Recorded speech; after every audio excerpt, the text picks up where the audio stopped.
Everybody, Jake Guitar here. Today we're going to talk about the new Samsung Galaxy Note 7. Let's actually take a look at the phone right now. Okay, so the first thing you're going to notice when you first boot up your phone is the display is not as vivid as the older Samsung Galaxy Notes have been. Samsung kind of toned it down a little bit on this feature. However, it can easily be switched by going into the settings. Let's do it. Okay, so once you get into the settings, you're going to look for something called Advanced Features. Okay, and you're going to scroll through and you're going to find something that's called Video Enhancer. Alright, we're going to turn it on and we're going to get an immediate improvement in our video and our sound quality. Probably the reason why they do this is to make your battery last longer.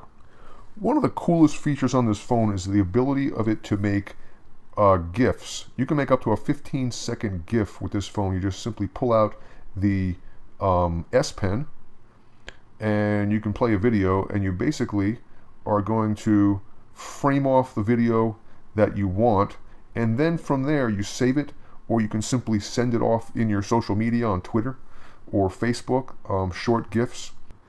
It's actually really cool. Let's also talk about the security that this phone has. Of course, the fingerprint scanner, that's old news, but one of the things it has is really cool is the iris scanner. This thing is going to actually look at your iris on your eye, and that's how you're going to get into your phone. Let's see how it works. It's going to require a setup here. So you're going to go into lock screen and security, and you're going to go through the steps. You're going to tap something that says irises, and then you're going to tap register iris. Okay, from here we're going to turn the phone back on, and as long as we're looking at our phone, boom, you see how quick that thing just found my eyes? The phone is already up and running. I didn't have to use my fingerprint, and I didn't have to put a passcode in. I have to say that that's one of my favorite new features on this phone is that iris scanner. As long as we're on the topic of security, we can go ahead and set up our fingerprint finder also. This thing will register up to 4 fingerprints, so I recommend your thumb, your index finger on both hands. That's 4 fingers, and that way you can do it no matter what hand you're holding your phone with. You can get that thing registered, and you can start your phone up no matter what hand you have. From here, let's move forward to the Do Not Disturb feature. You ever receive a text message after you've fallen asleep? You can set up a Do Not Disturb, so at a certain point during the day or night, your text messages won't come in unless you program it for a certain individual or a certain phone number. That's the only one that you'll allow through, and you can go ahead and set that up. It's a pretty cool feature, and I'm going to do that with this phone. Another cool feature with this phone is its ability to quickly add a theme. To do that, you're going to hit the start button and you're going to go to themes, and you're going to choose from the themes that Samsung has available. And Samsung has over 1,000 themes that you can choose. You have to download them, but you can get them, and they're really cool. It gives you the ability to kind of personalize your phone, and I'm probably going to end up doing that with this one.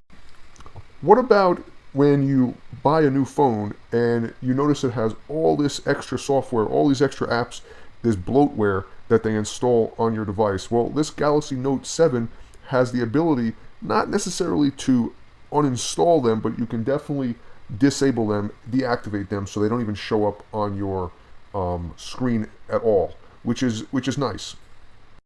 It's actually quite easy to get in there and remove those apps. Basically, you just go to Settings, Applications, and then hit Disable. And of course, again, that takes it off the home screen. You know what's very cool about this phone is its quick camera launcher. You ever have to take a picture real fast or a video and you just can't even get the camera up and running? Well, in this case, what you do is just quickly double tap the home key and it brings up the camera instantaneously. Now, the only thing is, there's a setup for that. So you got to go into Settings, Advanced Features, and you're going to have to turn on that camera function. You'll also notice that you may need to move around your applications on your drop-down. It's as simple as touching them and sliding them into different positions. Let's say, for example, you wanted your ultimate power saving switch on the top. You can always move that to the top. Let's say you wanted your airplane mode switch also up there. You can move that to the top. It's a nifty little thing, makes your life a little, it's just another way to customize your phone. One of the other cool things about this phone is the quick pop out of the micro SD card slot, which is at the very, very top. And the phone automatically comes with a 64 gigabyte onboard memory, but you can add up to 256 more on a micro SD and quickly pop it in and out. Now, of course, it's got its advantages, so you can quickly add more memory if you need to, but most importantly, the battery in this phone does not come out. It's not designed for the average consumer to remove it. The actual phone housing is completely sealed, so good luck trying to open it in the first place. So it wouldn't be a convenient place to put a micro SD card anyway. Okay, so before we end this video, just a couple of things. The phone also is waterproof, and it also has the VR capability, virtual reality, which is really nice. It also has a 2.15 gigahertz processor, quad core, 5 megapixel camera on the front, 12 megapixel camera in the back, and it also records in 4K. Unbelievable. Anyway, listen guys, I hope you enjoyed this video. Please give it a thumbs up, please share it. And don't forget to exchange your phone if you have one of the original issued Galaxy